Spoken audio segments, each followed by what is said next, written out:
ወደ መቀለም አልገባም ትዴፍ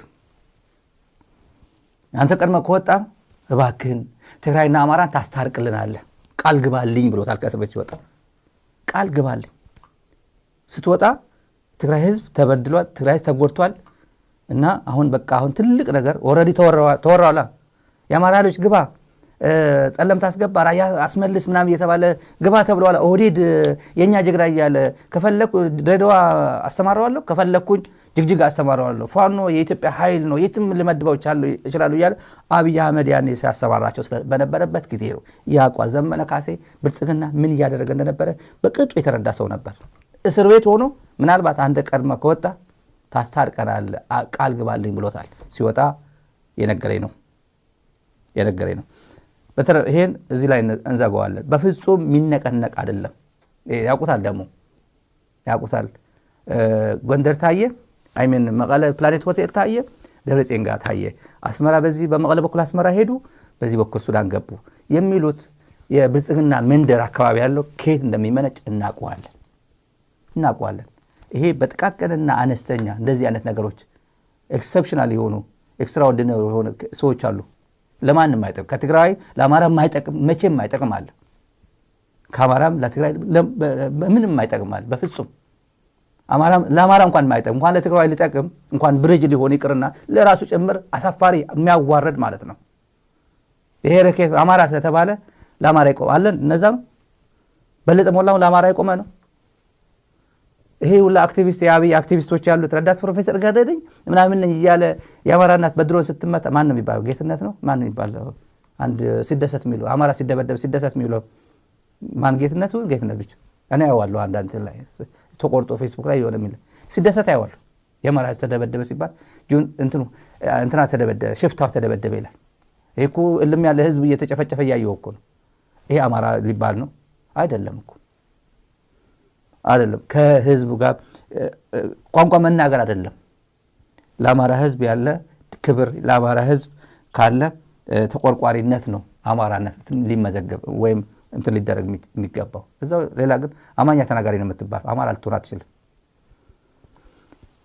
ዳንኤል ክብረትም እንኳን አማራ ነው በነጋሽን ላይ በብሔሩ ዳንኤል ክብረት ልንገራችሁ ጥሩ ነገር ይዞ መጥቷል ኢትዮጵያ እየተበታተነች መሆኗን ናፋቂ ኢህአዴግ ናፋቂ ትውልድ እንዳለ አሁን በደንብ አድርጎ የሊቢያ ተሞክሮ ይዞ ብሎ መጥቷል ሰሞኑ ያልኳችሁ የአስክሬን ጉዳይም ነገራችኋለሁ መግቢያ ላይ የአስክሬን ዲያስፖራ አስክሬን ኢትዮጵያ ውስጥ እንዴት ይቀበራል ብሎ አስክሬን ወደ ኢትዮጵያ መምጣት የለበትም ብሎ አሁን ይዟል አርጊው እያደረገ ነው እሱ እንደነገረን ደግሞ ስንኖር ኢትዮጵያዊ ስንሞት ኢትዮጵያ ብሎናል ስንሞት ኢትዮጵያዊ ስንሞት ኢትዮጵያዊ ባለው ግን ዲያስፖራ ሆነ ኢትዮጵያዊ ሆነ ስትሞት ደግሞ ኢትዮጵያ ሆነ ወደ ሀገር ቤት መሄድ አትችልም ሀገር ቤት ሆነ ኢትዮጵያ ትሆናለህ ስትሞት አሜሪካው ትሆናለህ እዚህ ማለት ነው አሜሪካ ትቀበል ለምንድን ነው እዚህ ጋር የምትመጣው ብሎ የኢትዮጵያ ጨርሶ የኢትዮጵያን አጀንዳ ጨርሶ ወደ ዲያስፖራ መጥቷል ስኬል አፕ አድርጎታል እንትኑን የሊቢያ ጉዳይ እናስቀድምና ሊቢያውያን ጸጸት ውስጥ ናቸው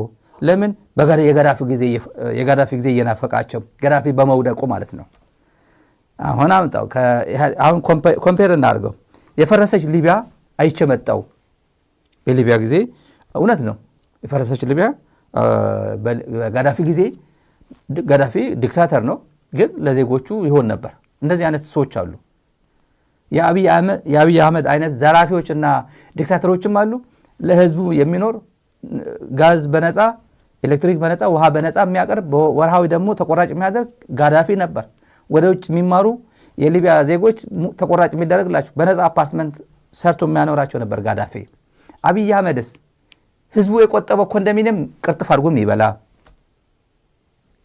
አይደል 40 60 20 80 የሚባል ቶፒክ አለ ኢትዮጵያ ምድር ላይ የለም ቤት በኩል የድሮ የሚባል መንገድ ግንባታ የሚባል ኢትዮጵያ ምድር ላይ ዜና ላይ በኢትዮጵያ ቴሌቪዥን የለም ስለምን መደመር ነው ስለምን ኮሪደር ግንባታ ነው ስለምን ነው ምንድን የሚሉት የሌማት ምናምን ሌላ ነገር ተደምረሻል አተደመርሽም ያ ቶፒክ ነው ስለ ልማት ስለ ኢንፍራስትራክቸር ዴቨሎፕመንት የለም ባቡር ሀዲድ ከአዲስ አበባ በወልዲያ ምናምን ሐረገበያ ሲባል ነበር ስለዛ ቶፒክ ማወራላ የለም ስለ ስኳር ፋብሪካ ግንባታዎች አለ ቶፒክ የለም ማዳበሪያ ፋብሪካ ኢልባቡር ያዩ አካባቢ ያለው ጉዳይ አለ የለም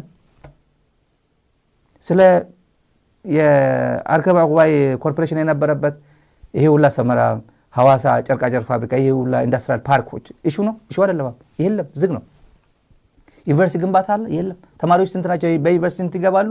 3% 4% በቂ ነው ይላል ብርሃኑ ነጋ። ሌላው ወደ ውትድርና ገባ ይላል። ሌላ ኢሹ አይደለም።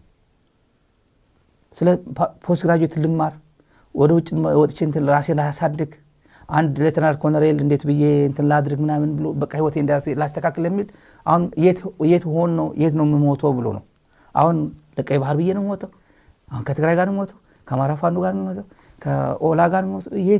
የት አካባቢ እንደሚሞት ማያውቅ ወታደር ነው ያለው እንጂ ስለ ህይወቱን ወደ ማለት እኔ ይገባኛል የሚል ወታደር አግብቼ መውለድ እችላለሁ የሚል የኢትዮጵያ ወታደር በዚህ ሰዓት የለም። 27 ዓመት የነበረ ወታደር ግን ታውቁታላችሁ። ከጋዳፊ ጊዜ እናንተን ስላወዳደረው እንመጣበታለን ተመልካቾች፣ በእውነት እንመጣበታለን። በፈራረሱ መንገዶች ውስጥ እየሄዱ አሁን እኛ አይታችሁ ከሆነ ብዙ ፕሮጀክቶቻችን ላይ ድሮ ይሄ ነበረ አሁን ተሻሽሎ ይሄ ሆነ የሚል ብዙ ፕሮጀክቶች ላይ የድሮ ፎቶና የአሁን ፎቶ ታያላችሁ። ሊቢያ ስትሄዱ ደግሞ ድሮ እኮ እንደዚህ የነበረው ሆቴል ነው አሁን ፈርሶ እንደዚህ የምታዩት። ድሮ እኮ እንደዚህ የመሰለው መንገድ ነው አሁን ፈራርሶ እንደዚህ ይሄ መንደር እኮ ድሮ እንደዚህ እንዳይመስላችሁ ብለው የድሮ ፎቶ ነው የሚያሳዩን። የደህናውን ዘመን ፎቶና የተበላሸውን ፎቶ ነው የሚያሳዩን። ይሄ ነው የሀገር ብሔራዊ ጥቅም ጉዳይ ለውጡ እሱ ነው። የተበላሸውን ፎቶ በአዲስ ፎቶ በመቀየርና ጥሩውን ፎቶ በተበላሸ የመቀየር ጉዳይ። ይጸጸቱ ነበር፣ ያዝኑ ነበረ። ያሰቡት ትዝታቸው የሩቅ ትዝታ አይደለም፣ ትውልድ የተሻገረ ትዝታ አልነበረ የሚነግሩን በእነሱ ዘመን በአካል ያዩ። አሁን ይሄ ኢህአዴግ የገነባው እንዳታዩ፣ ወያኔ የገነባው ህንፃ እንዳታዩ፣ ወያኔ የገነባው ህዳሴ ግድብ እንዳታዩ፣ እነሱ ባለፉበት አትዩ፣ እንዳታስታውሷቸው ስለነበረ ኢትዮጵያ ምድር ላይ የተገነቡት ዩኒቨርሲቲ እንዳታዩ፣ ሃይድሮ ፓወር እንዳታዩ፣ ተከዘም ህዳሴ ግድብ ምን 1 2 3 4 የሚባለው እንዳታዩ፣ ስኳር ፋብሪካ ነገር እንዳታዩ፣ የዩኒቨርሲቲ ግንባታ ነገር የሚባል እንዳታዩ፣ በሙሉ ኢትዮጵያ ምድር ላይ በኢህአዴግ ጊዜ የተገነቡ ነገር በፍጹም እንዳታዩ፣ ምክንያቱ ትዝ ይላችኋል እያለ የነበረ ነው ይሄ ሰውዬ። አሁን ግን እኛ አለ አሁን በየቦታው ዴቨሎፕመንት ፕሮጀክት እናያሳያለን። እዛ ግን ያረጀ የሞተ ነው አይቼ የመጣሁት። ጋዳፊ ገንብቶ ያፈረሰው፣ እኛ ግን የኛ መሬት እኛ በየቦታው ዴቨሎፕመንት አለ አይደል? እሱ እናያለን፣ ፕሮጀክት አለ አይደል? እናያለን ይላል። ምንድነው ብልጭልጩ ነው። ብልጭልጭ አትበሉ ይላሉ። አዲስ አበባ የብልጭልጭ ጥሩ ያው መኪና ለማን ይነዳበት ነው አዲስ አበባ ይላሉ ጥቂቶች። አርቲስቶቹ ምናምን የሚዝናኑበት አላል እንትን ላይ ለነሱ ጥሩ ነው። የኢትዮጵያ ሕዝብ ኢንጆይ ያደርጓል ወይ? የኢትዮጵያ ሕዝብ ፕራዮሪቲ ኤሪያ ነው ወይ? ይሄ እንደዚህ ሲባል አይደለም። ለምን ዩቲዩበርስ ምናምን ሚዲያ ቀጥሯል። ካልሰማችሁ ደግሞ ኬንያውያን፣ ናይጄሪያውያን፣ እንግሊዝኛ ተናጋሪ አፍሪካውያን ወደ ኢትዮጵያ እያስጎበኘ በየጊዜ ማአት ገንዘብ እየከፈለ ብዙ ፎሎወርስ ብዙ ሳብስክራይበርስ ያላቸው በሶሻል ሚዲያ ኢንፍሉዌንስ የሚያደርጉ ወደ ኢትዮጵያ እየጋበዘ ስራ ይሰራል። የሰማነው ነው። አሁን በቅርብ ጊዜ ስራ ይጀምራሉ። በተለያየ የኢትዮጵያ ገጽታ ይገነባሉ የሚባሉ ቲክቶከርስ ዩቲዩብ አካባቢ ያሉት ከናይጄሪያ ይሰማ፣ ደቡብ አፍሪካ፣ ናይጄሪያ፣ ኬንያ የተረጋገጣለ። ዛሬ የነገረኝ ትላንት የነገረኝ በሶሻል ሚዲያ አዲስ አበባ ነው የሚያሳዩት። ወጣ አድርጎ የሆነ ቦታ መውሰድ አይችሉም። ሌላ ቦታማ ውጊያ ነው፣ ጦርነት ላይ ነው ያለው። አዲስ አበባን በማስዋብ በርካታ አምባሳደሮች ይሸውዳሉ። በርካታ አዲስ አበባ ተቀምጠው አምባሳደሮች ይሄ ዲፕሎማት ነኝ ሚዲያ ሲመጡ በጣም አዲስ አበባ እኮ እያደገች ነው፣ በጣም ጥሩ ነው ምናምን እንዲሏቸው ይፈልጋሉ። የትላልቅ ሪል አምባሳደርስ ከሆነ ግን ያውቃል፣ ሀገሪቱ ያለው በሙሉ ያውቃል። ኖ ጎ ዞን ሬድ ዞን እንደሆነ በሙሉ ሬድ ነው፣ አይካሄድም ማለት ነው። ሌቨል 5 ነው ማለት ነው። ሌቨል 5 ነው የሚባለው በዩናይትድ ኔሽንስ ዲፓርትመንት ኦፍ ሴኩሪቲ ኤንድ ሴፍቲ የሚባለው UNDSS ሌቨል 5 ሬድ ነው የሚባለው። አይገርም። አብዛኛው የኢትዮጵያ አካባቢ ሬድ ነው፣ አይካሄድም። በዩኤን እንትን ክሊራንስ አይሰጥም፣ ኤምባሲዎችም ክሊራንስ አይሰጡም። ሊሄድ ነው ብትል አትሄድም ነው የምትባለው። አዲስ አበባ ላይ ኢንቨስት አድርጎ መኖር ነው የሚፈልገው ይሄ ሰውዬ። ለዚህ እንዴት ደረሰች ነው አሁን በኢህአዴግ ጊዜ። ኢህአዴግ ናፋቂ ትውልድ ነው ያለው። ምን ጥርጥር ግን ከየት ይምጣ ነው? በኢህአዴግ ጊዜ እንደዚህ ዶላር እንደዚህ ነበር። የኢትዮጵያ ደሞዝተኛ ድሮ አስተማሪ ደሞዙ ይታወቃል። ከድሮም ትንሽ ነው ኖርማሊ የኢትዮጵያ ሰራተኛ። አሁን ካለው ግን የሚወዳደር አይደለም። አሁን ካለው መንግስት ጋር የሚወዳደር ሆነ ካለው ድሮ በኃይለማርያም ጊዜ የነበረ ስኬል የወጣ ስኬል እስከ ቅርብ ጊዜ ነበር። አሁንም አብይ የጨመረው ስንት ነው? ዘንድሮ ነው የጨመረው፣ የተወሰነ ነው የጨመረው። ዋጋ የላትም እሱ። አንድ የአሜሪካን ዶላር 180 ብር የሚሸጥበት ሀገር እኮ ነው። አንድ የአሜሪካን ዶላር እዚህ ምንም ልትገዛ